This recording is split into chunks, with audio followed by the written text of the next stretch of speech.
अस्सलाम वालेकुम वरहमतुल्लाह। 8 ऐसे घरेलू टोटके जो आपको आम बीमारियों में फौरी आराम दें। दायमी सर दर्द। एक सेब को छीलकर बारीक टुकड़े कर लें, उसमें थोड़ा नमक मिक्स करें और ये आमेदा सुबह निहार मुंह खाएं। नंबर 2, कब्ज। गैस के बायस पेट का अफारा 1/4 चम्मच बेकिंग सोडा पानी में डालकर पिएं। नंबर 3, गले में दर्द होना। तुलसी के 2-3 पत्ते पानी में हल्की आंच पर उबालें, हत्ता के पत्तों का अर्क पानी में आ जाए, फिर उससे गरारे करें।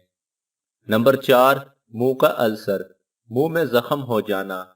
केले और शहद को मिलाकर एक पेस्ट बनाएं और उसे मुंह के अंदर मुतासरा हिस्सों पर लगाएं। नंबर 5, कम उम्री में बालों का सफेद होना। खुश्क आंवला को टुकड़ों में काटकर नारियल के तेल में तब तक उबालें कि आंवला के टुकड़ों की शक्ल झुलसी हुई गिर्द जैसी हो जाए। उसके बाद रोजाना उस तेल की सर में मालिश करें। नंबर 6, आंखों के गिर्द स्याह हल्के पड़ना।